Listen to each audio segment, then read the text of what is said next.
Voilà, on va reprendre nos travaux. Deuxième débat sur les soins palliatifs, les enjeux économiques et sociétaux. Je vais appeler à Madame la députée Annie Vidal à bien vouloir nous rejoindre sur l'estrade.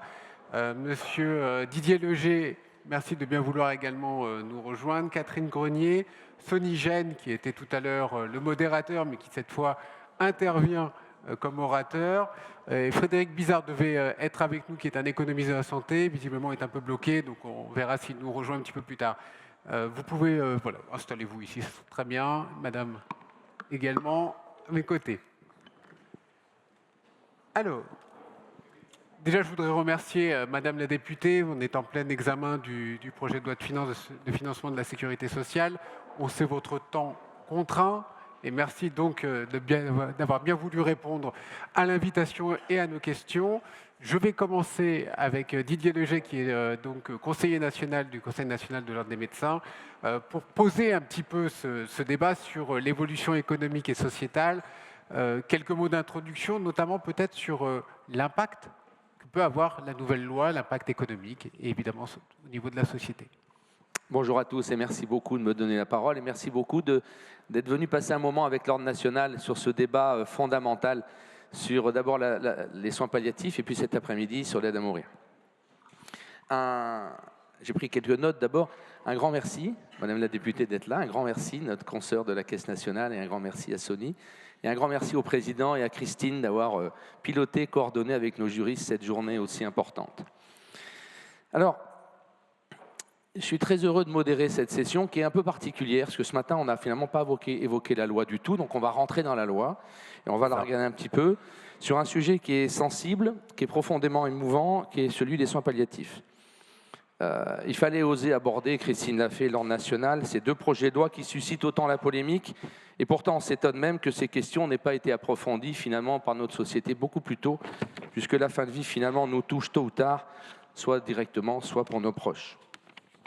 Et quelle provocation d'emblée de se dire quel enjeu économique et social, de déborder immédiatement la réalité des soins palliatifs qui aujourd'hui est un enjeu budgétaire pour toute notre société.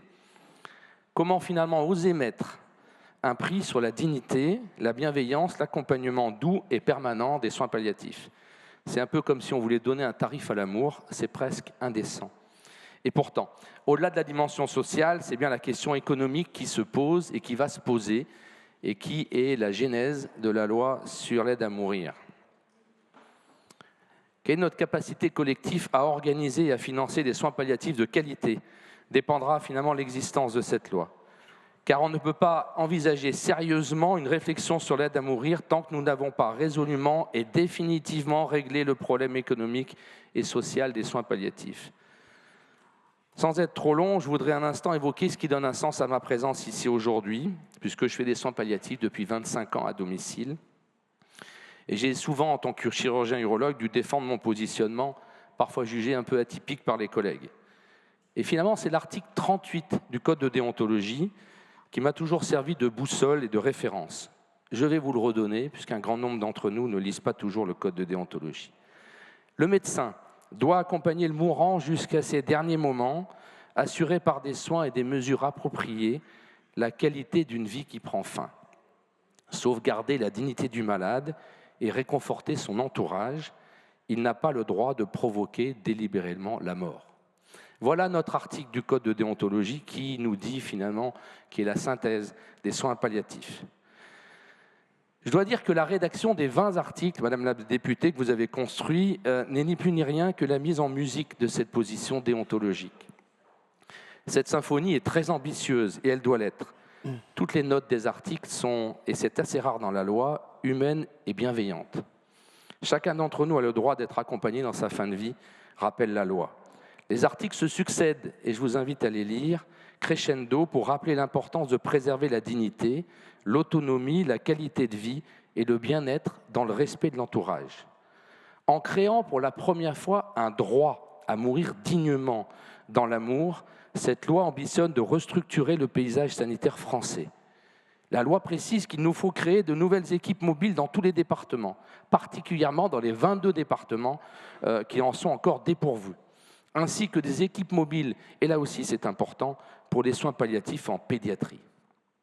Il faudra aussi mettre en place au moins 106 maisons d'accompagnement et de soins palliatifs et envisager l'arrivée de biographes chargés d'écouter, de recueillir et de transmettre la mémoire de ceux qui s'en vont. Ça, c'est le contexte social. Et ce qui m'inquiète, c'est le contexte économique. La Cour des comptes rappelle que les soins palliatifs coûtent déjà aujourd'hui 1,5 milliard d'euros pour environ 100 000 décès. Selon la Cour des comptes, plus de 450 000 personnes auront besoin chaque année de soins palliatifs, pour un budget estimé par la Cour des comptes à plus de 7 milliards d'euros. Or, la loi, et c'est probablement sa faiblesse, et ce sera ma conclusion, prévoit à ce jour une enveloppe annuelle de 100 millions d'euros, soit à peine 10% de la somme minimale nécessaire pour que cette ambition magnifique prenne forme. Et donc ma conclusion de mon introduction sera la vôtre. La France, ce grand pays, aura-t-elle les moyens économiques d'accompagner avec dignité, respect et amour ceux qui nous quittent aujourd'hui et nous quitteront demain? Je vous laisse la parole et je vous remercie encore beaucoup d'être avec nous. Madame la députée, si vous voulez bien reprendre, après quelques applaudissements. Merci, Monsieur Leger. Si vous voulez bien reprendre peut-être la dernière partie, la question, notamment du docteur Leger. Oui, sur la partie des financements. Oui, j'entends la question des financements. Les financements ne sont pas dans la loi, ils sont dans la stratégie décennale. Juste cette petite parenthèse technique. La loi pose un principe et après les financements, ils sont portés par une stratégie décennale qu'on a voulu inscrire dans la loi pour lui donner force et ils viennent s'inscrire dans chaque projet de loi de finances.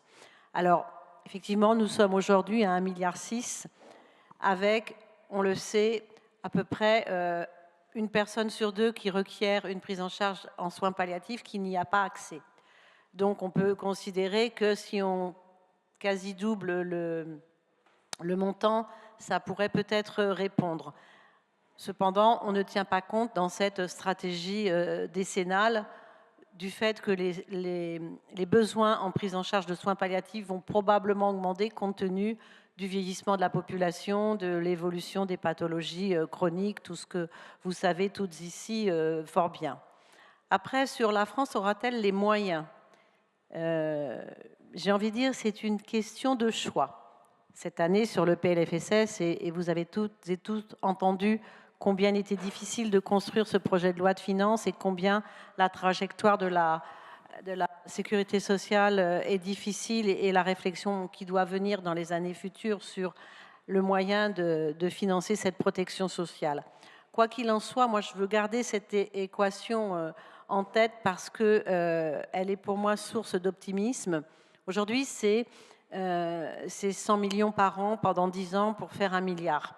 Il en faudra plus. 100 ou 200 ou 300 millions par an, en termes de choix, et si on le met au regard du budget de la sécurité sociale de 679 milliards de dépenses, c'est finalement pas grand-chose. Donc, il faut que ce texte aille au bout.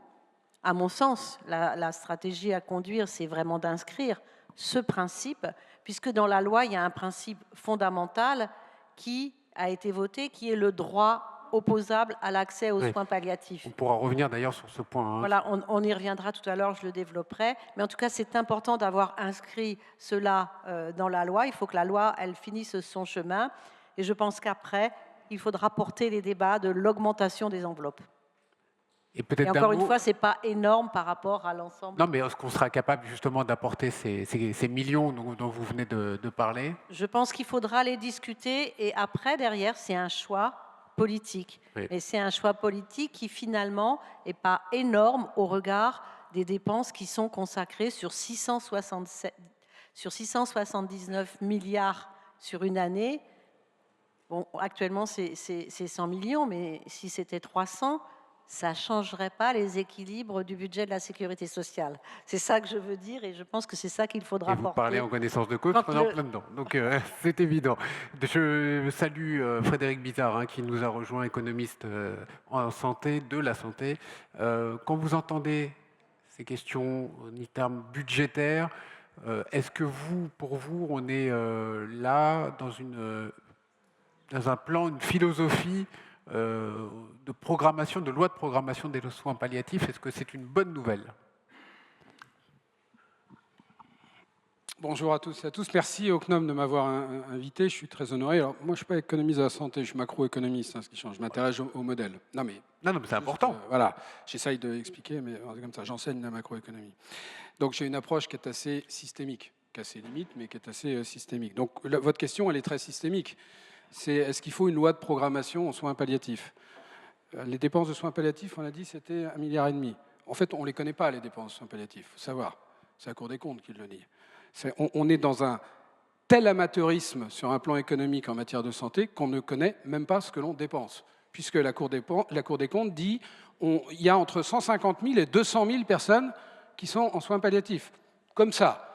Donc en fait, on ne sait pas qui va en soins palliatifs. Alors du moment où on ne sait pas précisément quel est le volume, je ne vois pas très bien comment on peut arriver à une valeur précise. Bon, donc grosso, pour rester poli modo, on est à 1,5 milliard. Juste sur le plan économique, j'ai beaucoup d'échanges avec Annie Vidal, j'ai beaucoup d'admiration pour ce qu'elle fait, ce qu'elle défend. Et franchement, dans le contexte actuel, faire ce qu'elle a fait avec ce projet de loi, il fallait beaucoup de talent. Mais donc, je pars hors contrainte, puisque ce qu'on va essayer, c'est de sortir de ce système de contraintes qui est quand même compliqué. Je sais qu'Annie aussi souhaite que ce soit le cas. Bon. Donc, on va sortir un petit peu hors contrainte. Il est évident qu'il faut qu'on ait des évaluations un peu sérieuses au ministère de la Santé, dans la dépense, dans qui fait quoi. Vous avez vu le CHU de Caen. En fait, donc on ne sait plus très bien qui soigne maintenant, puisque vous avez les intérimaires, puis on ne sait pas, donc il n'y a pas assez de gens. Donc on ne sait pas. On n'a longtemps pas su qui faisait de la recherche, longtemps pas su qui faisait de l'enseignement. Non, on ne sait pas qui soigne réellement, même dans les hôpitaux. Bon, et c'est pas la faute des hôpitaux, mais il y a un moment, il va falloir mettre un peu d'ordre si on veut avoir des réflexions sérieuses. Alors, sur les lois de programmation, la santé, c'est 270 milliards si on prend l'ONDAM, enfin si on prend la consommation de soins et de biens médicaux, sur les dépenses publiques, on est à 200 milliards. Non.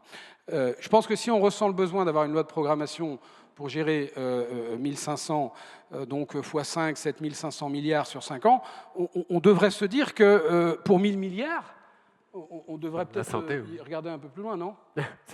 Non, vous êtes d'accord? Moi, je pose des questions. Oui, vous posez des questions. Ouais. Non. Chacun son rôle. Bon. Donc, de la même façon, d'ailleurs, travaillé récemment dans la perte d'autonomie personnes âgées, où on a voté une loi de programmation. D'accord? Personnes âgées, si vous prenez juste la perte d'autonomie des personnes âgées, c'est 35 milliards par an, hors handicap. Donc, même chose. Vous projetez à 5 ans, vous êtes à 180 milliards. On a fait. Et c'est intéressant dans la perte d'autonomie parce que elle est dans la loi, mais en fait, elle n'existe pas réellement. La question, c'est de se demander pourquoi. Parce que ce n'est pas une baguette magique, une loi de programmation. Hein, j'entends FHF qui dit... Il n'y a rien de baguette magique. C'est en fait avoir un État stratège qui se projette à 5 à 10 ans, qui définit des objectifs, donc dans ce qui nous concerne ici de santé publique, d'accord, et qui définit une stratégie pour atteindre ces objectifs. Okay, avec un plan budgétaire qui comprend des dépenses courantes et de l'investissement. Bon. Donc en effet, pour gérer 1000 milliards, c'est mieux.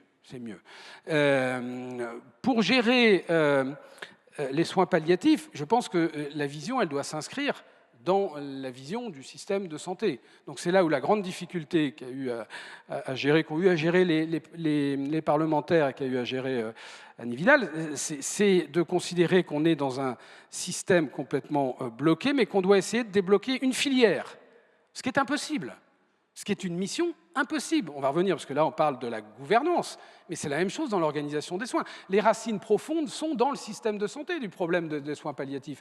Et d'ailleurs, la même chose que pour le système de santé, c'est un gâchis très énervant, parce qu'on a une telle qualité de ressources. Franchement, quand on rencontre les professionnels de santé de ce secteur-là, vous vous dites, mais c'est pas possible que ça ne marche pas. Bon, pas simplement par la bonne volonté, c'est qu'on a de très grands professionnels et qui réfléchissent. Donc le problème, il est bien à l'échelle du système. Et donc il est bien quand même dans les mains de ceux qui ont le pouvoir de décision. Donc pour résumer, oui, il faut une loi de programmation sanitaire, mais avec une transformation de l'état sanitaire, on sait tout à fait, avec deux pôles, un pôle de réflexion de santé publique qui fusionne tous les HCAM, les HPT, les hauts conseils de santé publique, tous ces trucs-là, on les réunit dans une même chose. On arrête d'agencifier avec des agences qui se font plutôt concurrence et autres. Et puis, il faut un grand pôle, une haute autorité de santé qui réunit tous les satellites qu'on a mis autour. Et là, on a un État stratège qui peut se projeter. D'accord ? Point numéro 2. Vous aviez un deuxième point. Il y a un point 1 et un point 2. Non ? Sur ? Je sais pas. Alors, Fred, je vais te poser une question, moi. C'est-à-dire que tu es en train de nous dire, alors qu'il y a urgence, c'est-à-dire que s'il n'y a pas une loi sur les soins palliatifs qui va jusqu'au bout avec un financement, il ne peut pas y avoir une loi sur l'aide à mourir, puisque cette loi l'aide à mourir, elle n'a de sens que si on a des soins palliatifs qui fonctionnent et qui sont financés. Et Madame la députée le point répondra numéro après. 2, c'est qu'en fait, pourquoi il faut dépenser beaucoup plus dans les soins palliatifs ? Je vais être très cynique, mais je joue mon rôle d'économiste. Ce n'est pas parce qu'il faut plus de gens dans les soins palliatifs, c'est que ça rapporte tellement d'argent par rapport à laisser les gens aller dans différentes unités de soins. C'est une source d'économie majeure, les soins palliatifs. Enfin, je ne sais pas si vous le... Il n'y a jamais eu d'études, hein, mais je peux vous l'affirmer. C'est une source d'économie majeure, parce qu'à partir du moment où vous avez une démarche, je crois qu'il y a eu d'ailleurs une petite étude de fait, mais qui n'est peut-être pas représentative, mais il est évident que par rapport à des parcours non organisés, mais c'est comme pour les affections de longue durée, entre avoir des parcours désorganisés et avoir des parcours organisés, en fait, vous pouvez faire des milliards d'euros d'économies. Donc il est évident qu'il faut développer les soins palliatifs pour des raisons humanitaires, des raisons sociales, mais aussi pour des raisons économiques. Bon, et il faut les mettre le plus souvent hors de l'hôpital. Donc il faut aussi déshospitaliser ces soins palliatifs. Donc la question, ce n'est pas est-ce qu'on a les moyens de le faire, c'est comment est-ce qu'on fait pour les développer de façon en effet planifiée dans une loi à l'avance. Et dernier point, c'est quand on développe des soins palliatifs, ça nécessite de réorganiser autour des soins palliatifs. D'accord ? Parce que les 200 000 personnes qu'on va prendre en soins palliatifs, plutôt que de les prendre ailleurs, évidemment, ça doit réorganiser, ce qu'on ne sait pas faire. Donc il faut faire ce qu'on appelle de la médico-économie. On n'en fait pas. Il faut savoir qu'on n'en fait pas de la médico-économie, y compris pour les médicaments. Vous dites que les médicaments sont chers, mais est-ce que vous savez ce que ça rapporte ? Non, quand on ne sait pas, entre guillemets, ce que ça rapporte, c'est-à-dire ce que ça fait économiser. On ne peut pas savoir si c'est cher. Alors, Madame Vidal, peut-être en réponse à ce qui vient d'être dit, et après on entendra Madame Grenier également. Oui, en réponse, je vais essayer d'être bref parce que le sujet est quand même relativement complexe. Moi, à titre personnel, je suis très dubitatif sur ce qui est loi de programmation. Je vais vous expliquer pourquoi. Une loi de programmation, elle va consacrer des financements sur une filière. On a parlé des soins palliatifs, de l'autonomie. Ça peut être sur les cancers, sur un tas de sujets de santé.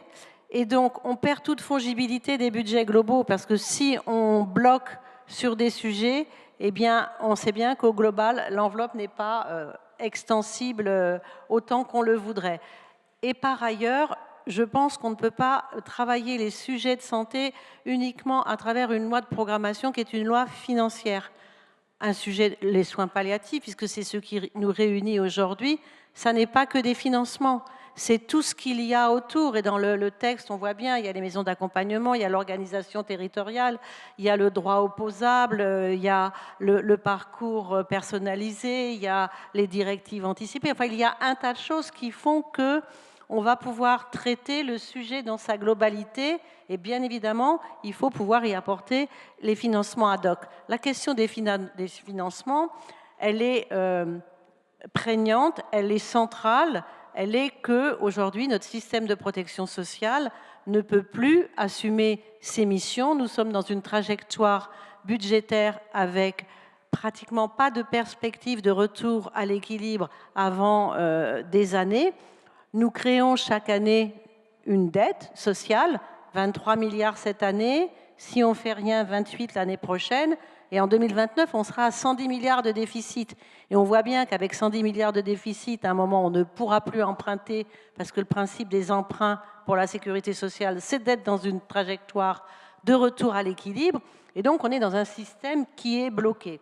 Il ne faut pas que ça nous empêche de traiter les sujets spécifiques qui sont à traiter, et on va aller sur les financements de manière progressive. Et je ne vais pas avoir une langue de bois, sans doute que dans les années qui viennent, on n'aura pas tout à fait les financements qu'on pourrait attendre. Mais en tout cas, il faut quand même s'engager dans cette voie pour, autour d'un sujet bien particulier, essayer d'intégrer toutes les composantes. Et après, oui, il y aura des choix politiques à faire, parce qu'encore une fois, le budget total est grand, et le choix politique, il se fait aussi avec la question qui est d'actualité, qui est la question des retraites et du financement.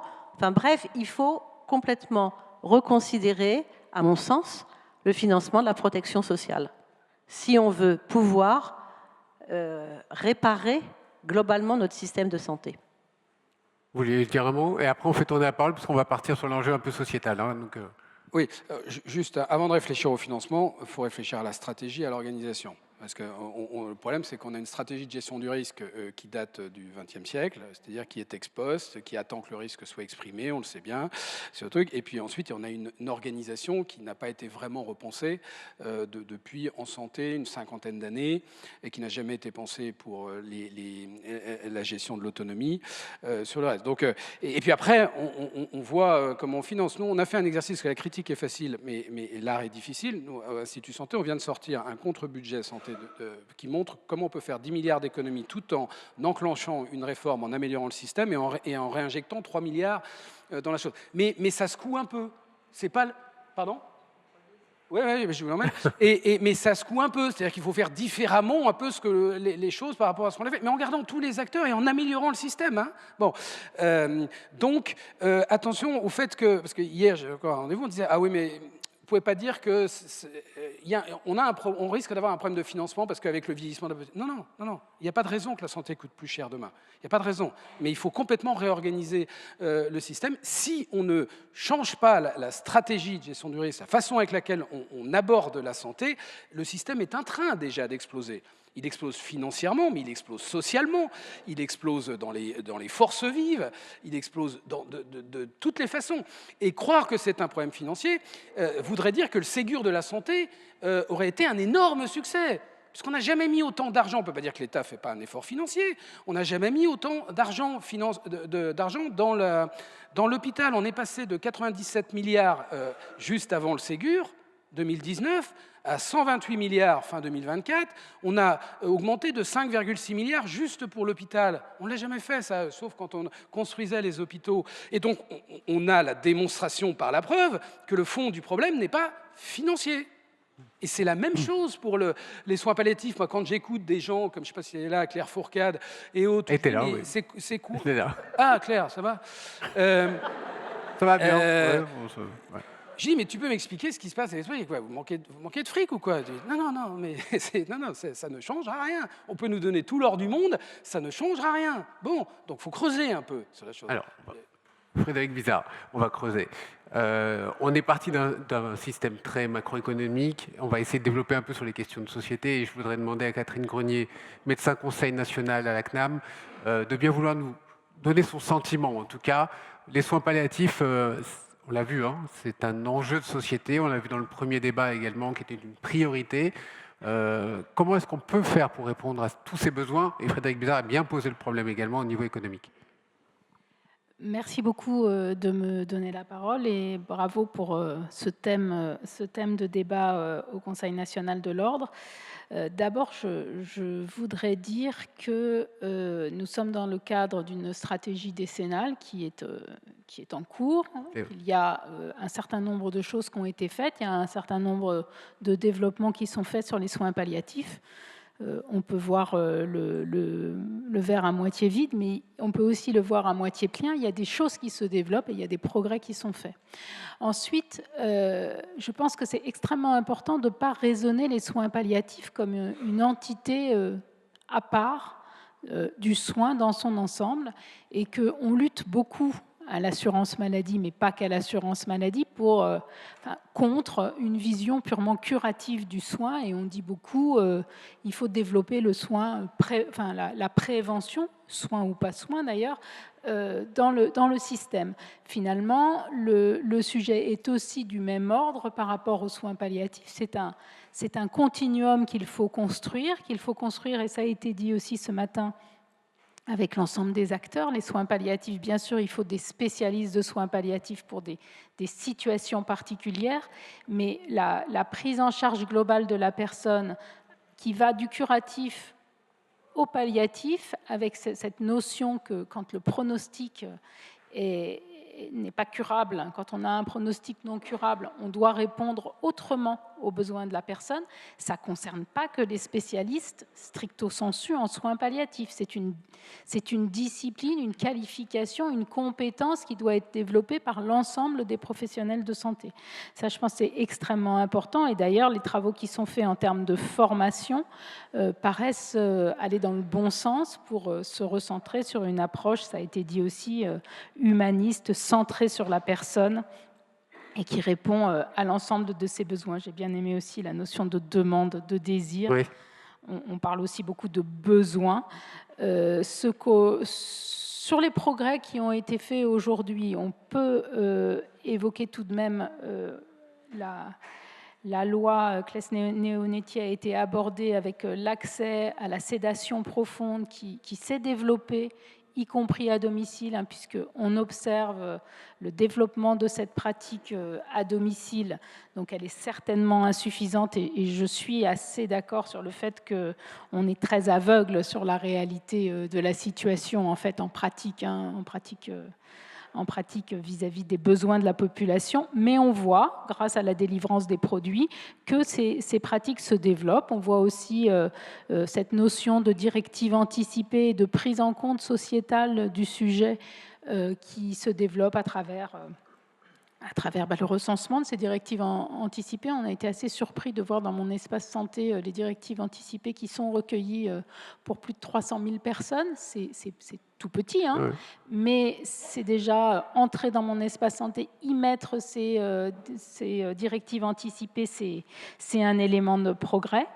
Et j'ai beaucoup entendu ce matin, et je voudrais rebondir là-dessus parce que je pense que c'est un point extrêmement important, alors on a dit que le sujet n'est pas financier, je peux l'entendre, je suis heureuse de l'entendre en tout cas. Le sujet est de ressources humaines. On a un vrai enjeu de ressources humaines, et sur cet enjeu de ressources humaines, je voudrais insister sur la nécessité pour travailler sur ces questions difficiles d'éthique, de confrontation à la mort, des soins aux professionnels de santé, et notamment du soutien, puisqu'on entend beaucoup parler de... Alors, j'étais hier à une manifestation avec un psychiatre qui s'est spécialisé sur le sujet, le docteur Magali Briane, sur la fatigue de la compassion et la nécessité d'accompagner les professionnels dans ces métiers compliqués. Je pense que c'est une ressource qu'il faut développer et à laquelle nous attachons beaucoup d'importance. Très bien. Sur la question des ressources humaines, on y viendra bien sûr, mais peut-être Sonigène qui est juste à côté de vous. Vous avez assisté, vous, au premier débat, vous avez été le modérateur, on a eu votre conclusion. Là, on a parlé de l'enjeu économique dans un premier temps, mais on dérive un petit peu sur les enjeux aussi de prise en compte par les pouvoirs publics de cette nécessité de ces priorités de soins palliatifs. Est-ce qu'à vos yeux, en tant que médecin, les pouvoirs publics ont suffisamment pris en compte cette urgence ? Merci. Je voudrais déjà remercier le Conseil national de m'avoir donné la parole en tant que médecin palliatologue, puisque je suis responsable de l'équipe mobile douleurs soins palliatifs au CHU de la Guadeloupe. Donc, pour répondre à votre question, je vais vous livrer l'expérience de la Guadeloupe, puisque j'ai eu l'occasion d'être l'animateur de la filière palliative en Guadeloupe lorsqu'il a fallu mettre en place un projet médical partagé. Donc, c'était la filière palliatif et douleur pour le GHT de la Guadeloupe. Donc, c'était en 2021. Les constats qu'on avait faits, puisqu'on m'a demandé de rassembler tous les palliatologues de la Guadeloupe et les algologues de la Guadeloupe pour essayer de voir quelle est la feuille de route qu'on pouvait mettre en place. Et donc les constats qu'on faisait à l'époque, c'était qu'il y avait un vieillissement rapide de la population, ce qui n'étonne, je pense, personne ici. Et on savait déjà, puisque l'INSEE avait travaillé dessus, c'est qu'en 2030, la Guadeloupe va être l'un des départements le plus âgés. L'offre de soins à l'époque, c'était qu'il y avait une clinique dans le sud de l'île. Je ne sais pas si vous connaissez la Guadeloupe, ça ressemble à un papillon. Donc dans le sud de l'île, à Basse-Terre, il y a le centre médico-social, c'est une clinique. Au sein de cette clinique, il y avait un service de médecine oncologique de 24 lits identifiés de soins palliatifs et 14 lits de soins médicaux et de réadaptation à orientation palliative. Il y avait aussi dans l'offre, bien sûr, plusieurs HAD, au moins 5 HAD, avec une centaine de lits, 2 équipes mobiles de soins palliatifs intramuros, une au CHU, une autre au CHBT, le centre hospitalier de Basse-Terre. 0 unité de soins palliatifs de 3e niveau dans la gradation des soins palliatifs, aucune équipe mobile de soins palliatifs territoriales, aucun réseau pédiatrique en soins palliatifs.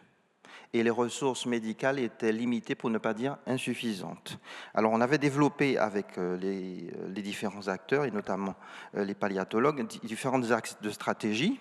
Et on avait proposé qu'il fallait augmenter bien sûr l'offre en créant une unité de soins palliatifs, d'augmenter les lits de soins identifiés de soins palliatifs, les consultations de soins palliatifs et de douleur, puisque pour nous, la stratégie considérait à allier la douleur et les soins palliatifs, ce que rapporte aussi cette nouvelle loi sur les soins palliatifs. Bien sûr, accompagner les familles et les aidants, parce que les aidants aussi, parfois ils sont oubliés, mais c'est une vraie difficulté aussi, il faut les accompagner.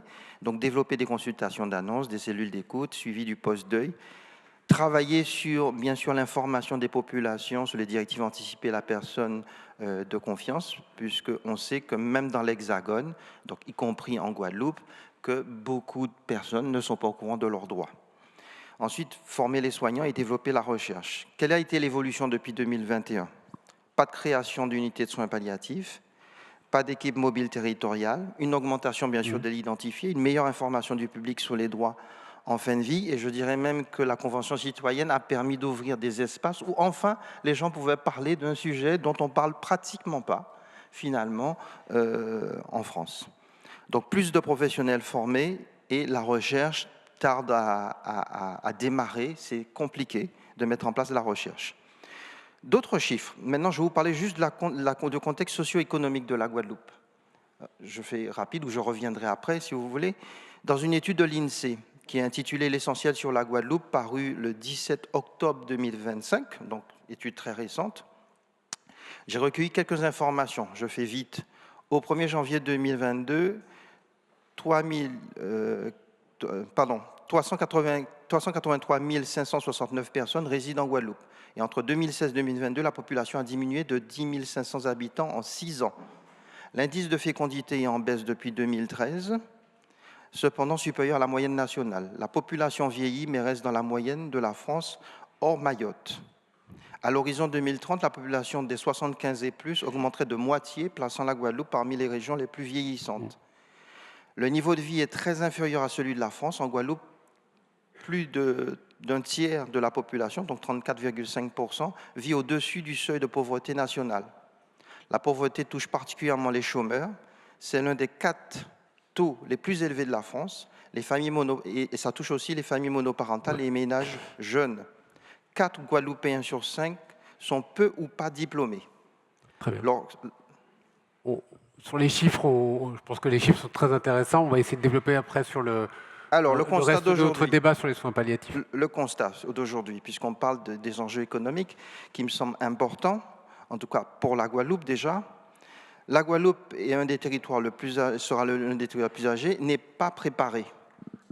Et en fait, c'est ça, effectivement, qu'il faut bien dire. J'ai posé la question à un collègue qui était gériatre et je lui ai dit, au fait, comment ça se passe pour les prises en charge, pour l'anticipation? Il m'a dit, c'est un véritable tsunami.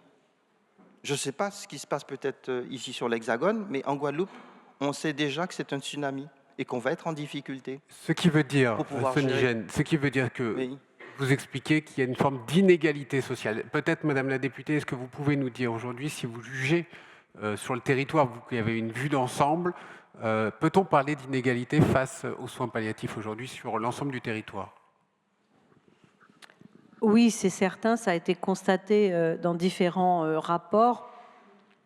Tous les territoires ne sont pas pourvus de la même manière et c'est particulièrement vrai, cette inégalité sur le territoire d'outre-mer, globalement l'ensemble des DOM. Inégalité parce qu'il n'y a pas, on l'a dit tout à l'heure, d'unités de soins palliatifs dans tous les départements. Le nombre de lits de soins palliatifs, indépendamment des unités, n'est pas le même partout. Il n'y a pas non plus d'équipe mobile de soins palliatifs dans tous les départements développés de la même manière. Le développement est très inégal et les organisations de développement le sont aussi. C'est la raison pour laquelle, dans le texte de loi, on a proposé de mettre en place une organisation territoriale pour que, en premier lieu, les financements que nous avons soient dirigés vers les secteurs, les départements qui n'ont pas d'unité de soins palliatifs ou de lits de soins palliatifs. Et après, nous voulons diversifier l'offre un peu partout, et notamment avec la création des maisons d'accompagnement pour créer une alternative à l'hospitalisation pour les patients qui auraient besoin d'une prise en charge moins complexe, mais qui, pour différentes raisons, ne pourraient pas rester ou retourner chez eux. Et c'est pour ça qu'on a mis en place, on va mettre en place, quand ce texte sera voté, une organisation territoriale pour décliner cette offre palliative sur l'ensemble du territoire. Ce qui veut dire donc qu'on est face, et là je me retourne aussi vers Frédéric Bizard, problème aussi de ressources humaines, Madame Grenier l'évoquait tout à l'heure, donc on est aussi, et vous l'évoquiez tout à l'heure, ce n'est pas qu'une question économique, mais ça l'est quand même beaucoup finalement. C'est une question économique à l'échelle du système, c'est-à-dire qu'il faut revoir l'allocation de cette ressource. Moi, je pense, c'est-à-dire quand je compare par rapport à d'autres pays, je pense qu'on dépense largement assez pour la santé par rapport à ce qu'on est à notre richesse, hein, parce qu'à un moment, on pourrait espérer. Il faut savoir qu'on dépense autant que les Allemands en part de PIB, mais en réalité, on dépense 15% de moins, 18% de moins exactement par habitant, puisque les Allemands ont un PIB de 18% au-dessus du nôtre. Je rappelle d'ailleurs que si on avait le PIB de l'Allemagne par habitant, on n'aurait pas de soucis. On n'aurait pas les soucis de déficit qu'on a aujourd'hui. Donc, on peut aussi s'intéresser à pas trop détruire la croissance. Mais donc, oui, il y a un enjeu économique colossal, mais l'économie n'intéresse personne en santé. Ça n'intéresse pas la CNAM, ça n'intéresse pas la Haute Autorité de Santé. Non, mais il faut savoir, ça n'intéresse pas les parlementaires. C'est-à-dire qu'on vous dit, on vous parle comptabilité. Non, mais madame est médecin conseil national, elle est médecin conseil, donc j'ai pas l'impression de... Il y a des choses, mais il faut savoir, enfin, je vais amener monsieur Fatoum ici, vous lui demandez les choses, c'est de la comptabilité, mais parce que c'est historique, je veux dire, c'est pas le problème de Pierre-Paul et Jacques, c'est que ça a été pensé comme ça, parce que quand on avait besoin de plus d'argent, on mettait plus d'argent, quand il fallait construire de nouveaux hôpitaux, on a construit de nouveaux hôpitaux, donc voilà, et donc on est resté sur cette illusion que la santé n'a pas de prix, et donc on peut se permettre de ne pas avoir... Mais enfin, quand je vous dis... Pourquoi je vous dis ça? Est-ce qu'il y a des analyses médico-économiques pour les soins palliatifs? Est-ce que quelqu'un peut me dire dans la salle ce que coûte un soin palliatif par rapport à une personne qui pourrait aller en soins palliatifs et qui ne l'est pas? Personne ne le sait. Est-ce que quelqu'un peut me dire ce que coûte un soin palliatif à l'hôpital par rapport à un soin palliatif au domicile? Non. Donc, c'est quand même pas aberrant de dire... donc, en fait... Ça n'a jamais été recherché, Non, mais ça n'intéresse personne. Alors, Fred, c'est pas tout à fait vrai. Mais non, il y a des chiffres. L'accompagnement des soins palliatifs à domicile coûte moins cher que les soins palliatifs en établissement de santé. C'est certain. Donc, aujourd'hui, on a des chiffres. La question, c'est que en dehors de ces chiffres qui aujourd'hui sont mélangés un peu parce que vous avez des soins palliatifs en oncologie qui sont gérés par les oncologues, vous avez des soins palliatifs en chirurgie qui sont gérés par les chirurgiens. Donc là où Frédéric a raison, c'est qu'il n'y a pas dans le budget de l'assurance maladie une enveloppe étiquetée complètement soins palliatifs. Et c'est là où son raisonnement est très intéressant et ma collègue de la CNAM pourra rebondir. Pour la première fois, j'entends dans un débat que l'existence des soins palliatifs généralisés peut faire des économies de santé. Et donc derrière, ça pose certainement, mais Frédéric, tu vas me compléter, ça pose la question de la pertinence des soins. Oui. On a aujourd'hui une possibilité, en cas d'obstination déraisonnable, d'arrêter les soins. y compris de les imposer, y compris quand les recommandations anticipées étaient contre. Donc on a cette possibilité-là, mais qui est une exception. Et c'est vrai que je crois qu'on constate tous en soins palliatifs qu'on va jusqu'au boutisme de la chimiothérapie, de la radiothérapie, de la chirurgie, de prothèses de hanche chez des gens Alzheimer qui hurlent. Donc à un moment donné, la question qui se pose probablement dans l'analyse de Frédéric, et j'aimerais avoir le complément par la Caisse nationale, c'est la pertinence des soins. À quel moment, nous, médecins, on va être formés pour nous dire il faut savoir ralentir ou arrêter le jusqu'au boutiste de la chimiothérapie ou de la chirurgie. Alors, Frédéric Bizard, d'un mot pour compléter, Madame Grenier, et après peut-être des questions de la salle si vous le souhaitez. Fais-moi l'amitié de dire que la science... Mettez-vous. Oh, mais Mettez je ne votre dis pas main le ici. contraire, Frédéric, je dis pas le Un, deux. contraire. Je dis Donc juste qu'il y c'est a pas des parce que chiffres. non mais parce que j'ai habitué avec les médecins qui disent non mais on connaît un peu les chiffres. Non, si t'as pas d'études véritablement sérieuses sur lesquelles le politique peut s'appuyer, ben, il s'appuie pas sur les études. Il reste au moment où il n'y a pas de réflexion médico-économique, ça pose véritablement un problème. Après la question, juste un mot sur pourquoi c'est important la question économique. Vous savez quel est le facteur, le déterminant de hausse de la santé le plus fort? Vous allez me dire la maladie. Non. C'est lequel? C'est la proximité de la mort. D'accord? Puisque c'est Medicaid qui a les études les plus sérieuses, puisque depuis 30 ans, ils analysent exactement Medicare, qui est l'assurance publique américaine des plus de 65 ans.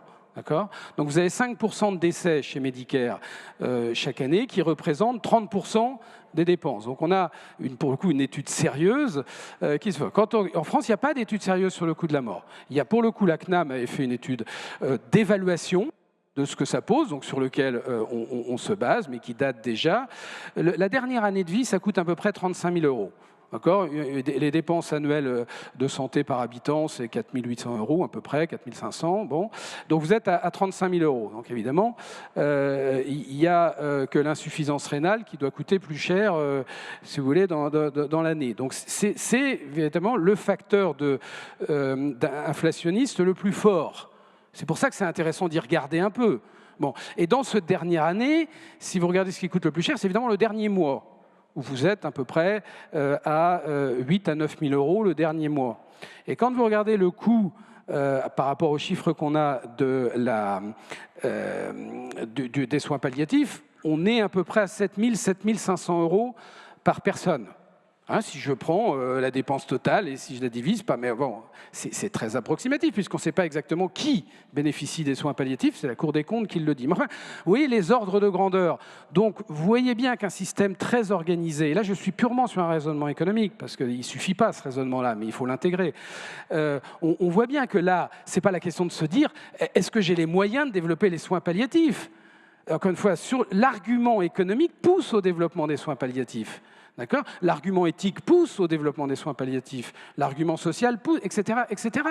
Bon, donc tout pousse pour les soins palliatifs. Et dernier mot, c'est pour ça qu'il faut quand même mettre en perspective par rapport à la loi de l'aide à mourir, c'est que c'est quoi qu'on pense de la loi de l'aide à mourir, et on ne pense pas la même chose probablement dans cette salle, mais on met la charrue avant les bœufs. Parce qu'en faisant voter en même temps ces deux lois, on en a une qui est « je me donne bonne conscience parce que je sais que je devrais avoir un développement quasi parfait des soins palliatifs pour permettre à tous ceux qui en ont besoin et qui le souhaitent, parce que dans l'éthique, il y a l'autonomie et la volonté, qui le souhaitent, qui peuvent le faire, et après je m'occupe du stade d'après, qui est de dire il faut aussi que je choisisse la façon avec laquelle je veux mourir. Moi, j'y suis plutôt favorable. Mais quand on aura réglé l'accès pour tous à la santé, l'accès pour tous à la gestion de la perte d'autonomie et l'accès pour tous... Je pense que là-dessus, vous serez rejoint certainement. Peut-être Madame Grenier pour compléter également et prendre le point également de Didier Leger qui l'avait amorcé tout à l'heure. Oui, sur la pertinence, Bien moi, sûr. je pense que c'est un débat extrêmement important et je ne suis pas sûre qu'on puisse opposer soins palliatifs et démarches d'obstination déraisonnables. Quand je dis ça, c'est que je pense qu'on a un sujet d'accès aux soins et qu'on a un certain nombre de personnes qui n'accèdent pas aux soins palliatifs et qui pour autant ne sont pas dans une obstination déraisonnable. C'est deux choses, c'est deux dimensions extrêmement différentes. Je pense qu'il faut revenir revenir vraiment à la prise en charge de base d'une personne. Et là, on a un rôle extrêmement important de l'équipe soignante de soins primaires, hein, puisque la majorité de la population est quand même en soins primaires en ville, et que bien sûr, elle peut aller vers des soins curatifs de spécialité dans les hôpitaux, également des soins palliatifs hospitaliers, mais les soins primaires, le premier accès, c'est l'accès aux médecins traitants, et je partage la difficulté que nous avons à ce que chaque citoyen français, chaque assuré ait accès aux médecins traitants. Mais cette question de l'obstination déraisonnable me paraît devoir être traitée de manière différenciée par rapport au sujet des soins palliatifs, parce qu'on a des enjeux de désescalade thérapeutique et de non-mobilisation des moyens de soins curatifs qui dépassent largement le sujet des soins palliatifs. Donc c'est extrêmement important de différencier ces deux points. Les soins palliatifs, c'est une manière d'accompagner une situation à laquelle on se confronte et qui est opposée aux soignants comme aux personnes. Elle mérite des soins gradués avec un apport à la fois qui peut être extrêmement léger en termes d'accompagnement en ville, enfin extrêmement léger, de plus ou moins léger en ville, et qui va jusqu'à l'accès aux soins palliatifs hospitaliers. Je pense que c'est vraiment important de construire une démarche graduée et d'avoir la bonne prise en charge pour chaque personne. Et je partage aussi évidemment que cette période est une période très coûteuse dans la vie d'un assuré. C'est l'année la plus coûteuse, c'est l'année qui précède la mort. Je pense que c'est aussi totalement légitime, et qu'on a beaucoup d'autres périodes où on dépense trop, sans doute de manière beaucoup moins légitime dans la vie d'une personne. Donc voilà, cette période, elle est source de dépenses, et peut-être de manière tout à fait acceptable. Très bien, merci. Comme tout à l'heure, si vous voulez bien, on va commencer à prendre quelques questions dans la salle. Donc, mesdames, si vous voulez bien donner les micros aux gens qui ont levé la main dans les premiers temps. Madame, vous avez le micro. Oui. Comme tout à l'heure, vous vous présentez. Merci. Et puis vous posez votre question, s'il vous plaît. Merci de prendre ma question. Cécile Gutt, je suis anesthésiste réanimateur au centre hospitalier d'Issoire dans le Puy-de-Dôme. Moi, je voudrais rebondir sur les propos de Monsieur Bizard. Nous sommes les soignants, nous les anesthésistes réanimateurs, du dernier mois le plus coûteux de la mort, puisqu'on sait que 20% des patients qui séjournent en réanimation décèdent, et qu'en plus de ça, nous sommes les anesthésistes de toutes ces maminous de 95 ans que nous opérons de leur clou gamma, et sachant que la survie de ces patients à 6 mois, dans 50% des cas, ces patients à 6 mois décèdent. Et moi, j'observe en fait une absence complète d'efficience du parcours de ces patients. Et je m'interroge régulièrement sur ce que je suis en train de faire et la légitimité de mes soins, de mes actes. Je note que devant l'absence de filière palliative préhospitalière, je porte aussi souvent la décision de la poursuite des soins, que c'est souvent nous qui devons décider de ne pas faire d'obstination déraisonnable, et que nombre de mes collègues, devant l'absence de formation sur ces sujets, décident d'esquiver cette responsabilité. Et donc, on va choisir de se cacher derrière une obligation de moyens, et donc d'admettre ces patients en soins intensifs, continus, de les techniquer, excusez-moi de les torturer par moment. Et je regrette de ne pas être formée à la fin de vie. C'est d'ailleurs pour ça que je suis venue, comment j'accompagne la souffrance de la fin de vie.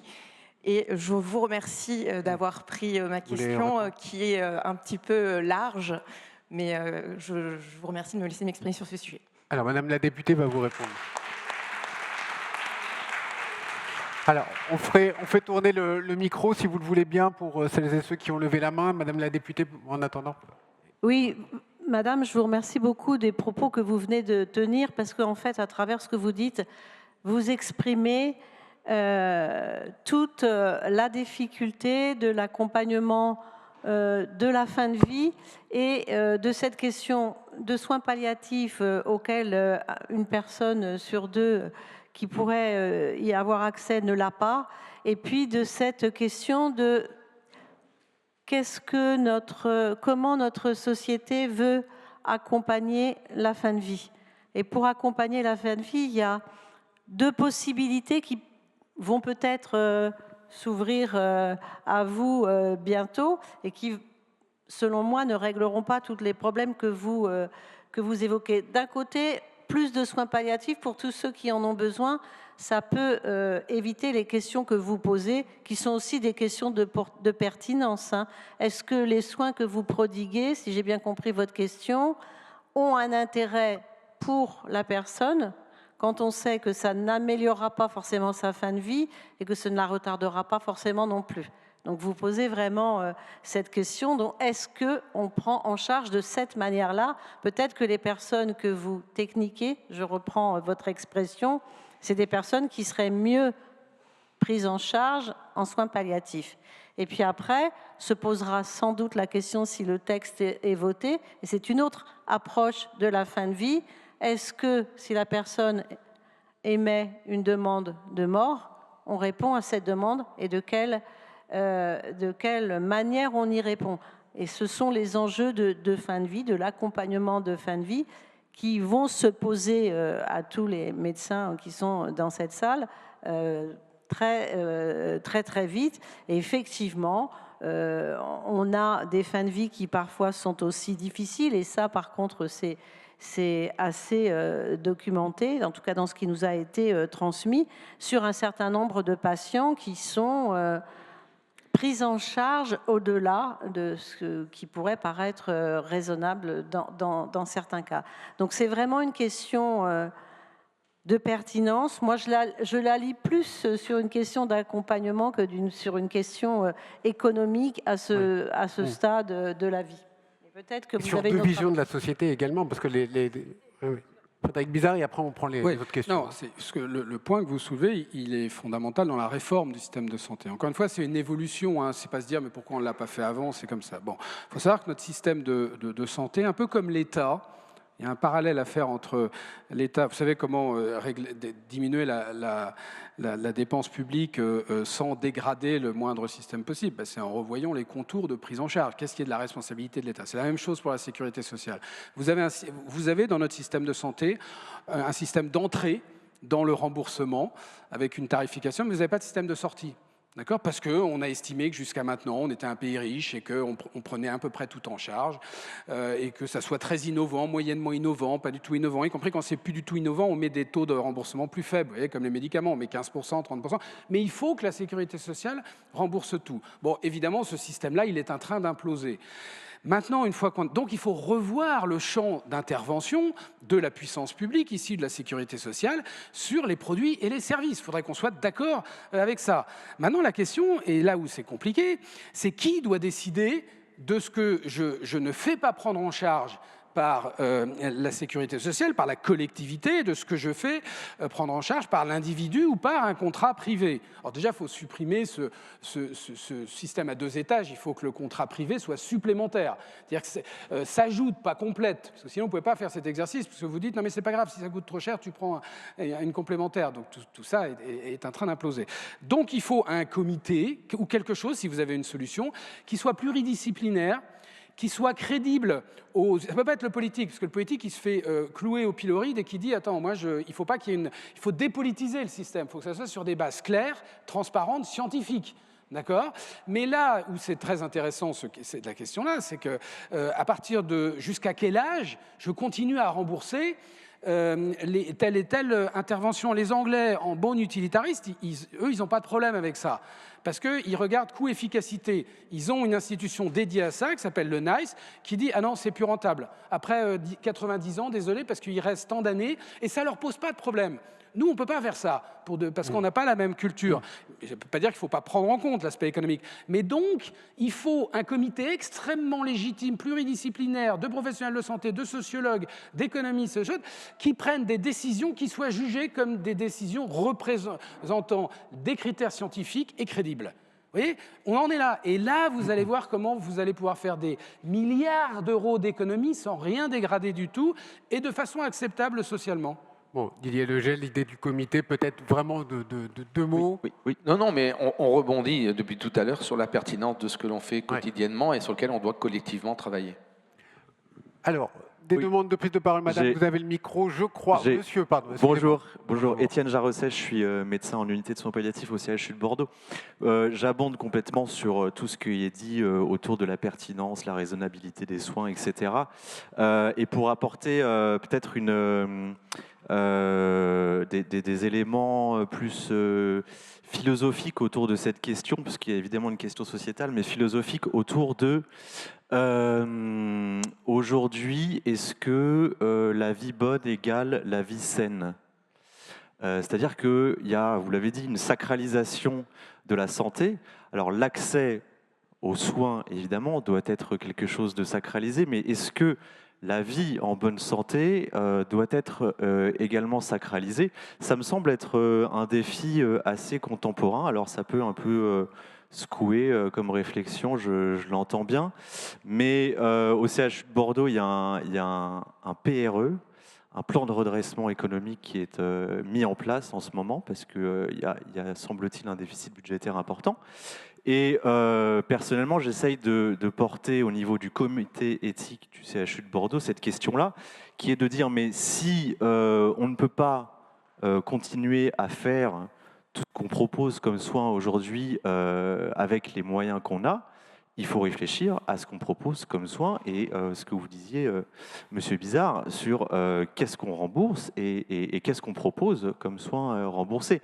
Et ça, il me semble, vous vous dites qu'il faut un comité ad hoc qui réfléchisse à ça, c'est une question hautement éthique. Et il me semble que un CCNE, un comité consultatif national d'éthique, devrait s'emparer de cette question, dont il s'est un petit peu emparé quand il a donné un avis sur la prise en charge des soins pendant le Covid, etc., et de tout ce qui s'en est suivi. Mais, voilà un élément de réflexion autour de ça. Merci beaucoup. On prend la question, on y reviendra après. Madame, je crois que vous avez le micro, n'hésitez pas. Oui, merci beaucoup de me donner la parole une deuxième fois. Je vais être très concise. Je suis actuellement médecin à la maison médicale Jeanne Garnier, je suis psychiatre et j'ai passé auparavant 20 ans à l'hôpital Gustave Roussy pour développer toute une filière de soins palliatifs. Et ma question est pour Monsieur Bizard et Madame Vidal, que je remercie au passage de ce travail colossal pour améliorer la fin de vie. La question est que dans l'ouverture de cette filière de soins palliatifs, et notamment à la fin de l'ouverture d'une unité de soins palliatifs, une unité d'expertise palliative au cœur de Gustave Roussy, j'ai dû me battre contre des questions économiques et contre le fait que ce qui m'était renvoyé, c'est finalement les soins palliatifs, c'est surtout un coût. Alors, pour quelles raisons? Évidemment, il y a la T2A qui finançait les séjours, mais à l'échelle d'une institution pareille, il y avait souvent des choses plus intéressantes que la T2A soins palliatifs a engrangé, si je peux dire ça comme ça, et puis des bénéfices en termes de recherche, sans compter éventuellement les bénéfices à ouvrir une unité de patients internationaux, puisque ça, c'est une rentrée directe. Et du coup, je me suis vraiment dit à ce moment-là, comment est-ce qu'on peut faire pour que ce coût des soins palliatifs ne soit pas qu'un coût, mais que ce qui coûte cher, c'est de ne pas en faire. Et notamment, on pourrait imaginer que le moment où on anticipe les soins palliatifs devienne non seulement un critère qualité, mais un critère de financement. Alors, je dis n'importe quoi parce que c'est une question, donc c'est juste pour préciser ma question. Mais on pourrait imaginer, par exemple, que le remboursement de soins invasifs faits dans le dernier mois de vie subisse une décote importante par rapport à ce que ça pourrait ramener. Ce n'est même pas une piste, c'est pour illustrer mon propos. Mais il y a dans la loi le plan personnalisé d'accompagnement, dont j'espère que ce sera un vrai plan personnalisé d'anticipation et pas seulement d'accompagnement au sens psychosocial. Mais lors des questions qui sont posées au comité d'accompagnement de la stratégie, c'était oui, mais l'élaboration de ce plan va coûter de l'argent. Si on réfléchissait à l'envers en se disant la non-élaboration de ce plan va coûter de l'argent. Voilà, c'est ma question. Merci beaucoup de l'avoir prise. Alors, deux éléments de réponse, peut-être Madame Vidal et Monsieur Bizard, et puis après on refera passer une salle de questions. Alors, les questions que vous posez sont pas aisées. Moi, quand j'ai entendu la première question du médecin de Bordeaux, c'est est-ce que la vie bonne est la vie saine? j'ai d'abord cru que vous vouliez aller sur un volet plus préventif et développer davantage la prévention pour avoir moins de curatifs, pour comprendre après que finalement, un peu comme vous, Madame Dauchy, vous envisageriez possible un certain nombre de déremboursements ou de non-remboursements parce que les soins seraient moins pertinents. Alors, je vais être très claire dans ma réponse. Intellectuellement, j'entends complètement ce que vous dites. Politiquement, c'est juste pas possible à porter. Alors, si c'est une proposition des professionnels de santé, on pourra peut-être aboutir dessus. Je vais vous donner un exemple. Dans le projet de loi de finances de la sécurité sociale, on essaie de porter une mesure pour qu'un certain nombre de personnes sortent des ALD. Vous savez que les affections de longue durée, on a 350 000 personnes par an qui rentrent en ALD. On n'a jamais qui sortent. Donc on essaye de porter cette mesure-là qui, me semble-t-il, a du sens, est pertinente et est source d'économie.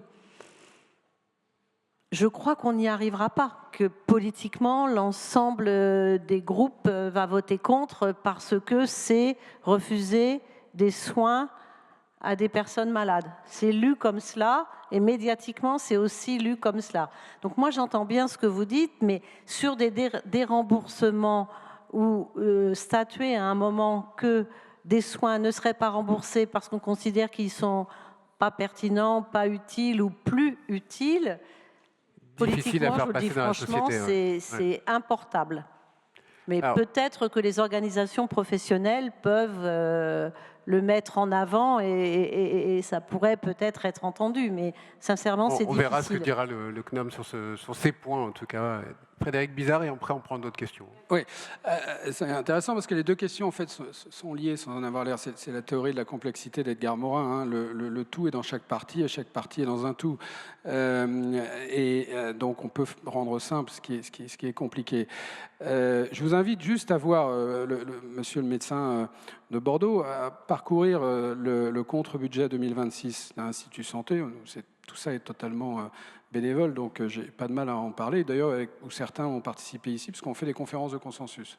Et d'ailleurs, c'est ce comité dont vous parlez, pluridisciplinaire, vous avez raison, il faut évidemment mettre de l'éthique, mais il faut, sous forme de conférences de consensus, que le monde professionnel de la santé connaît parfaitement, si vous voulez. Et il faut prendre des décisions consensuelles, d'accord, sur le fait. Mais votre question, j'ai une petite divergence avec Annie là-dessus, c'est que c'est le cœur de la réflexion politique. Parce que, en fait, votre question, c'est est-ce qu'on continue avec la sécurité sociale ? Oui, parce que c'est la mission première de la sécurité sociale, de permettre la vie bonne, comme vous dites. C'est ça sert à ça. Et est-ce que la vie bonne, c'est une responsabilité individuelle ou collective ? Vous allez me dire les deux. Mais si on défend la sécurité sociale, c'est qu'on considère que la nation doit participer à ce que chacun ait accès à la vie bonne.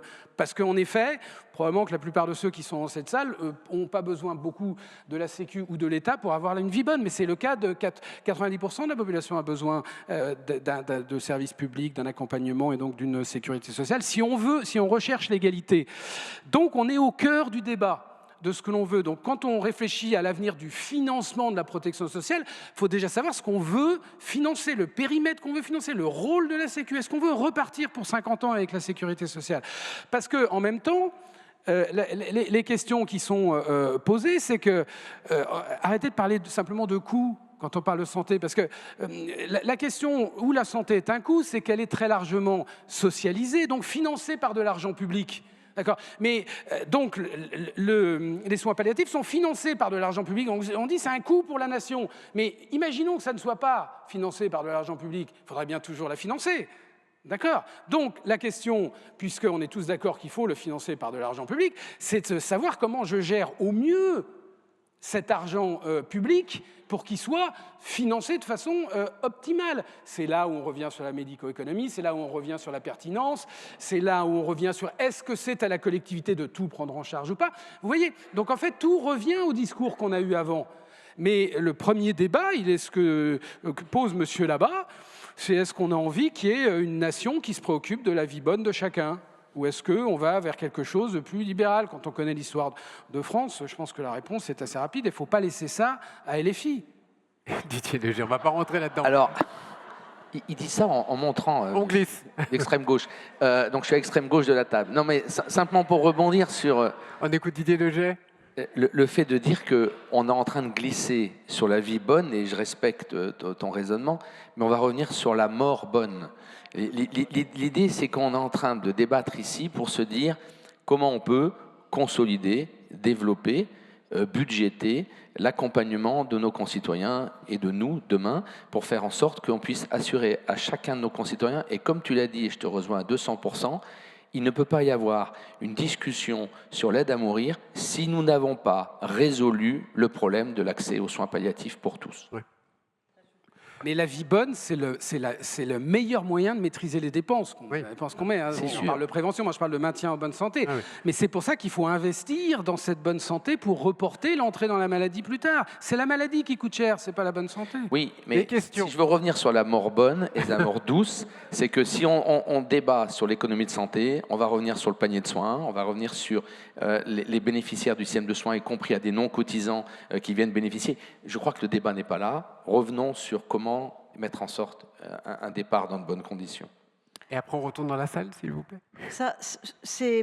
Moi, je veux bien rebondir là-dessus, parce qu'effectivement, moi, je l'ai dit très souvent, et je l'ai même écrit, le droit à l'aide à mourir, s'il doit être voté, à mon sens, il ne peut pas s'appliquer si on n'a pas un égal accès aux soins palliatifs partout et pour tous. Et c'est dans le texte de loi. C'est dans le texte de loi. C'est pour ça qu'on y a fait un droit opposable pour contraindre toutes celles et ceux qui seront au pouvoir le moment venu de faire que ce droit soit réel. Et l'opposabilité en tant que telle, elle ne correspond pas à la situation. Le risque, en faisant les deux textes en même temps et en ayant les questions de financement qui se posent là pour les soins palliatifs et pour l'ensemble du système de santé, c'est que peut-être on pourrait être tenté, je ne dis pas que c'est la motivation, mais que peut-être certains et certaines pourraient être tentés à aller vers un droit à mourir s'il est voté, plutôt qu'au développement d'une prise en charge de soins palliatifs. Et alors là, se poserait quand même vraiment la question de quelle société veut-on pour accompagner la fin de la vie. Et ça, c'est la question fondamentale de ces deux textes. Et donc, effectivement, derrière, il y a toutes les questions de financement, mais attention à ce que les questions de financement ne viennent pas préempter la construction d'une société qui n'est pas forcément celle qu'on aurait construite si on avait fait les choses dans l'ordre. Bien d'accord. Madame, qui attend depuis un petit moment au bout de la salle, s'il vous plaît. Oui, merci. Très rapidement, bonjour, je suis médecin généraliste dans le 6e arrondissement de Paris.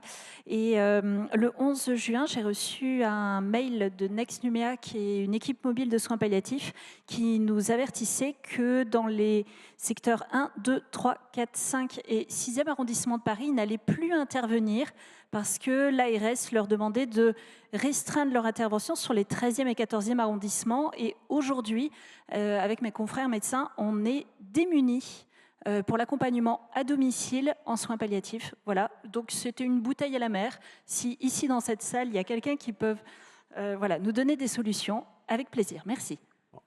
Merci beaucoup. Est-ce qu'il y a madame qui a le micro et après monsieur? Oui, bonjour, je suis pneumo-oncologue et médecin de soins palliatifs. Et je voudrais rediscuter du principe selon lequel il faudrait d'abord une loi sur les soins palliatifs avant d'autoriser l'aide à mourir et porter une voix un petit peu discordante. Parce que si je comprends que politiquement et conceptuellement, il faut l'accès aux soins palliatifs pour tous, je suis médecin de soins palliatifs, je suis favorable évidemment à l'accès aux soins palliatifs pour tous, mais médicalement, la loi actuelle ne résout pas tout. Et il faut le dire, il faut se le dire, il faut le dire. Je vous parle juste de l'exemple d'un patient qui a été hospitalisé il y a environ 6 semaines dans notre unité. J'en parle d'autant plus facilement que j'ai la chance de travailler dans un hôpital où l'offre de soins palliatifs est complète et depuis de nombreuses années. Donc tous nos patients, je pense, qui le souhaitent, ont accès aux soins palliatifs. Ce patient, il est rentré il y a 6 semaines avec des souffrances atroces. Il était paraplégique en raison d'une métastase lombaire et risquait d'être tétraplégique parce qu'il avait une métastase cervicale qui, par ailleurs, lui provoquait des vertiges absolument atroces. Il est arrivé en demandant une aide à mourir. on a soulagé, on a fait notre travail, et au bout d'une semaine, effectivement, il ne demandait plus cette aide, comme ça a été dit ce matin, et c'est une réalité. Et une semaine plus tard, il nous a re-questionnés en disant « Écoutez, vous avez fait un super boulot, vous m'avez soulagé, je ne sais pas comment vous dire, je n'ai plus de douleur, mais je souffre encore. Je suis là dans ce lit, je ne peux pas bouger, et je n'ai que à attendre la mort qui vient. Et je voudrais voir le bout du tunnel. Et le bout du tunnel, c'est la mort, et je voudrais le voir. Et je voudrais la sédation profonde et continue jusqu'au décès. » Et ce patient s'est réuni, on a fait une réunion collégiale. Son pronostic vital n'était pas engagé à court terme, pas engagé à quelques jours. On lui a dit « on ne peut pas répondre à votre demande ». Et il nous a dit « donc je vais attendre de subir les caprices de cette maladie et attendre qu'elle me donne la mort, qu'elle me libère ». Et c'était très touchant, parce qu'on lui a dit « on ne peut pas répondre, on entend votre demande, on ne peut pas y répondre ». Et à la fin, c'était presque lui qui nous consolait en disant « je comprends, vous ne pouvez pas ». Et donc, voilà, la loi ne résout pas tout. Ces patients-là, on ne peut pas les laisser de côté sous prétexte qu'au fin fond de l'Indre, ou je ne sais pas où, il n'y a pas d'accès aux soins palliatifs. Ce patient a eu accès à tous les soins. Et voilà, on n'a pas pu répondre à sa demande. Je pense qu'il faut dissocier les deux, que la médecine et la loi actuelle ne résolvent pas tous les problèmes. Merci. Merci pour ce témoignage. C'est bien normal. Il y avait monsieur devant qui lève la main depuis un petit moment, si vous voulez bien lui donner le micro. Et monsieur, en attendant, allez-y, posez votre question. Oui, bonjour, Raphaël Goravitch, je suis psychiatre. Je voulais réagir moi aussi à votre phrase sur le fait qu'on ne pouvait pas voter une loi sur l'aide à mourir telle qu'elle s'appelle avant qu'il y ait l'accès aux soins palliatifs pour tous. Je ne suis pas tellement d'accord. C'est avant qu'il y ait un accès aux soins en général. Il ne s'agit pas seulement des soins palliatifs. Je pense qu'effectivement, en mettant en miroir les soins palliatifs et l'aide à mourir, je crois qu'on induit une confusion chez les gens. L'aide à mourir, même si on a bien retenu ce qui a été dit ce matin, que les soins palliatifs ne s'adressent pas qu'aux agonisants et à la mort dans le quart, tout de même, l'aide à mourir telle qu'elle est prévue s'adressera aussi à des gens qui ne sont pas des indications de soins palliatifs, mais à des personnes qui auraient besoin de soins curatifs, qui soient d'ordre antalgique, d'ordre général ou d'ordre psychologique. Il ne s'agit pas du tout d'une loi sur la fin de vie. Le fait que cette loi prétende aider à mourir est je le redirai cet après-midi, je pense, est un mensonge. Aider à mourir, c'est déjà la mission des soins palliatifs, et c'est déjà fait, ça a été dit de façon très touchante d'ailleurs tout à l'heure, c'est déjà prévu par la loi Leonetti, mais elle s'adressera également, tels que les critères sont définis aujourd'hui, et ils ne vont pas manquer de s'élargir, elle s'adressera aussi à des gens qui ont des indications de soins curatifs. Donc je pense que le problème, c'est l'accès aux soins en général, généraux, psychologiques, antalgiques et palliatifs, mais les soins palliatifs ne sont qu'un petit aspect du problème.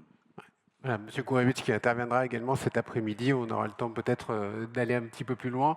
Et il y a monsieur qui attend. Vous avez le micro. Oui, donc je suis médecin en soins palliatifs et formateur en douleurs soins palliatifs en présentiel, distanciel depuis longtemps. J'ai été également médecin DIM en 2005 quand la T2A est arrivée. Donc les ARS connaissent, je pense, exactement le coût des soins palliatifs pour les USP, les LISP et les réseaux. Ça, c'est une chose. Donc l'ARS sait très bien ce qui se passe. La deuxième chose, je voudrais répondre à ma collègue. Moi, quand j'étais en soins palliatifs, ça m'est arrivé aussi des gens qui demandaient la mort et on leur a fait des sédations partielles pendant 2-3 jours. Et j'ai eu de nombreux malades qui m'ont dit après, j'ai plus envie de mourir. Donc voilà. Et puis, troisième chose qui me fait réfléchir depuis quelques jours, c'est ce que disait ma collègue qui se trouve toute seule à Paris. Moi, ça m'arrive souvent que les gens me connaissent et m'appellent en disant « il y a une situation, ceci, cela ». J'ai une dame qui avait un cancer du sein, qui avait été irradié des douleurs atroces. On ne pouvait pas la recevoir dans son centre d'oncologie. Je l'ai mis sous prégabaline. Au bout de 8-10 jours, quasiment, elle était soulagée. Et puis, quand elle est dans son centre de cancérologie, ils ont switché avec le Neurontin. Ça m'a fait un peu rire. Et la dernière chose, c'est que je me pose la question, est-ce qu'on ne pourrait pas développer les visioconsultations en soins palliatifs en France, comme ça existe dans de nombreux pays européens, et moi, je suis en train de me poser la question. Voilà. Alors, on abordera cette question aussi cet après-midi, mais restons peut-être sur les enjeux économiques et sociétaux.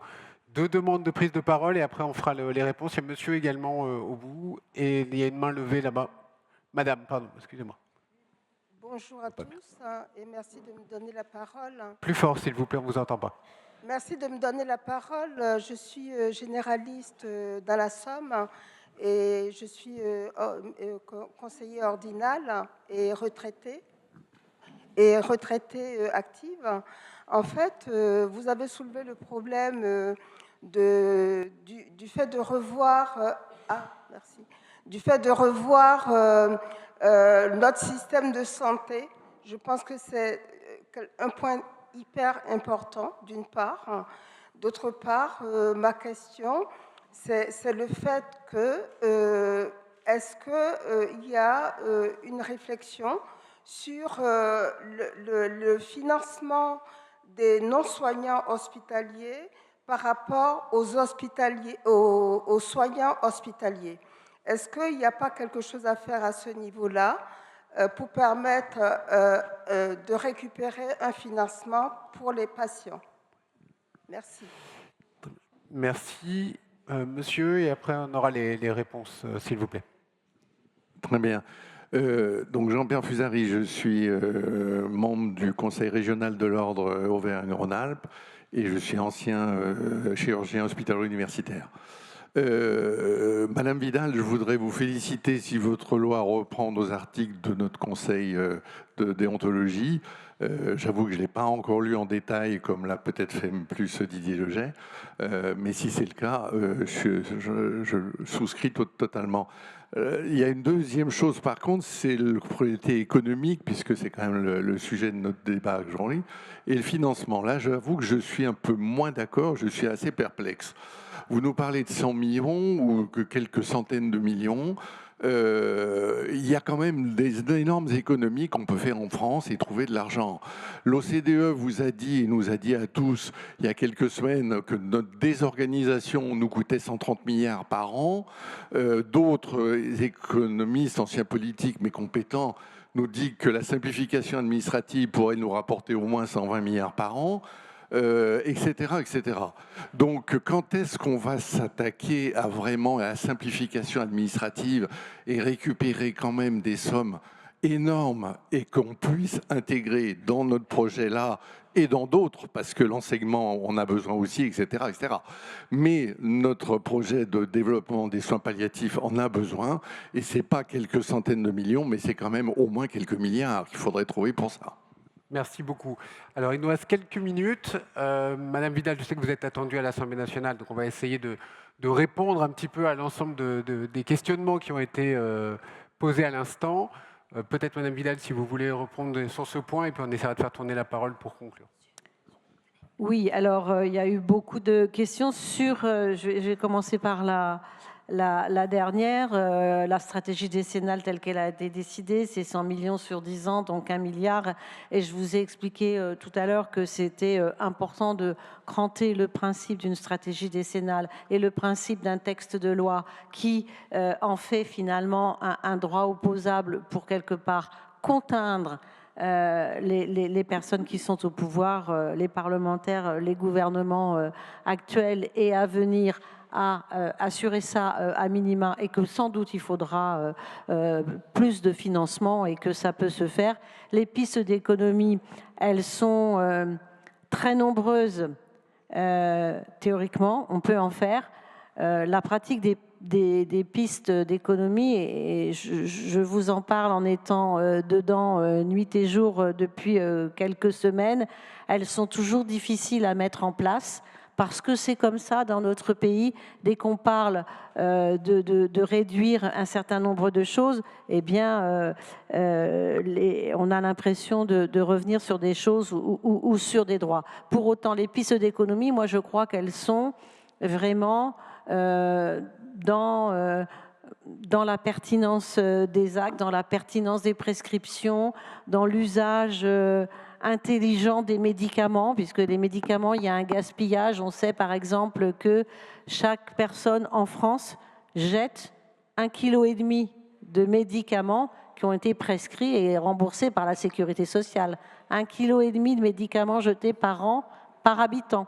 Ça fait beaucoup d'argent. Donc oui, on a toutes ces pistes-là d'économie à trouver. C'est ce qu'on essaie, de faire. Donc on va continuer. Mais par exemple, le budget de la sécurité sociale, on va parler d'économie de manière très factuelle. Le budget de la sécurité sociale cette année qui est proposé, c'est même pas des économies. C'est 9 milliards de moindres dépenses. C'est-à-dire qu'on dit à tout le monde, on va dépenser plus en 2026 qu'en 2025, mais moins que la tendance naturelle, et donc moins que la tendance naturelle de 9 milliards. Je ne suis pas certaine, à l'heure où je vous parle, que ce sera le résultat final, pour vous dire la difficulté, et tout particulièrement dans le contexte politique actuel. Après, il y avait des questions sur les non-soignants. J'ai cru comprendre que c'était peut-être, madame, une question de réduction des postes administratifs pour faire plus de postes soignants. Mais c'est madame qui posait cette question. La question des postes soignants, elle a été posée très clairement hier à la ministre de la Santé. La question qui lui a été posée, c'est combien de postes pouvez-vous financer cette année? Elle n'a pas répondu par un chiffre, elle a répondu que à chaque fois qu'il y aurait un médecin, une infirmière, une aide-soignante qui serait disponible cette année, il y aura un contrat de travail. Notre problème de professionnel, il est plus d'attractivité, de personnel disponible que financier. Donc chaque fois qu'on aura des professionnels de santé, toutes catégories confondus, on fera un contrat de travail. Là-dessus, c'est assez clair. Donc, je ne sais pas si j'ai répondu à la question et les autres questions, je ne sais plus. C'était oui. Après, il y avait un problème. Sur la question je vais revenir dessus, sur la question, j'ai dit que je considérais que c'était un préalable. Je vais vous dire pourquoi. Les situations de fin de vie, il n'y en a pas deux qui sont identiques et effectivement, il y a des cas, et j'en suis bien consciente, où la loi actuelle ne répond pas. Ce n'est pas parce que la loi actuelle ne répond pas, en tout cas à mon sens, et là je n'engage que moi, qu'il fallait faire la loi telle qu'elle a été faite. Parce que, au principe de la liberté de choix, on peut proposer une aide à mourir qui ne dit pas son nom, parce que je suis désolée, le texte parle d'une aide à mourir qui est un droit, et en fait, les termes, c'est le suicide assisté ou l'euthanasie.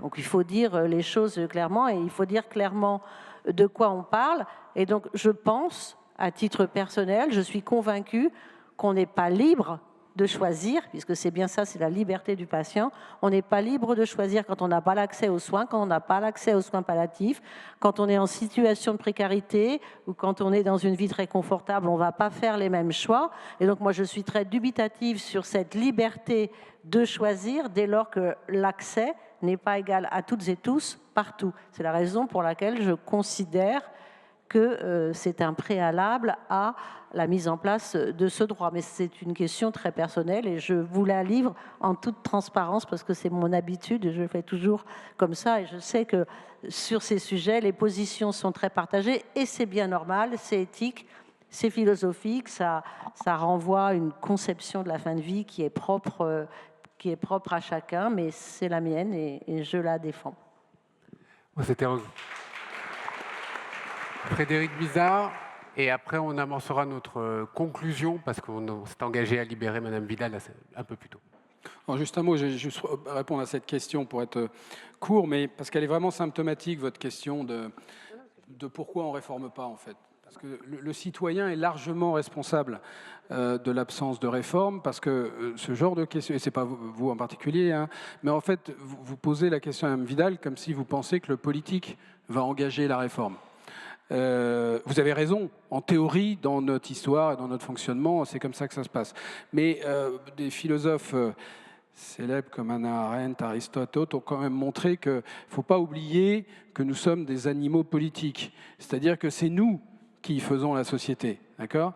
Et que ce n'est pas propre à la France, mais quand même le citoyen aujourd'hui a complètement dédié la vie politique à des professionnels de la politique.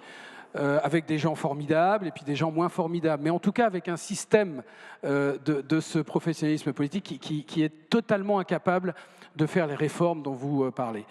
Et donc c'est pour ça que je pense que la mobilisation citoyenne est la clé de voûte de déclenchement des réformes. On sait globalement ce qu'il faut faire. Vous avez très bien expliqué les 2 grandes réformes qui peuvent tout de suite remettre les comptes, si on veut parler des comptes, dans le vert et tout de suite relancer la société en repensant l'État et notamment l'organisation de ce millefeuille dont on sait très bien ce qu'il faut faire, avec un débat évidemment, et puis en repensant notre protection sociale où on sait à 90% ce qu'il faut faire. Mais ce qui bloque, c'est que, y compris, je suis sûr, au Conseil national de l'ordre, vous n'avez pas de consensus très fort, peut-être un consensus mou, sur la réforme de la santé. Il faut savoir que la majorité des politiques, des hauts fonctionnaires, sont dans un déni complet de la situation réelle. Je l'ai vu encore hier sur l'hôpital public. Vous prenez juste l'hôpital public avec la conviction qu'il y a des problèmes, mais en tout cas une conviction forte qu'il n'y a pas à restructurer, que c'est un problème conjoncturel, un problème humain, un problème de ça. Oui. Donc à partir du moment où vous ne partagez pas le diagnostic d'une réforme structurelle nécessaire, il ne faut pas s'attendre à ce que cette réforme arrive. Donc moi, je n'ai pas d'autre solution que de secouer le cocotier à chacun dans son environnement. On a tous un réseau autour de nous. Vous avez un réseau qui est plus ou moins fort. Et si on mobilise tous nos réseaux, le politique suivra. Il faut peut-être prendre le manche politique aussi.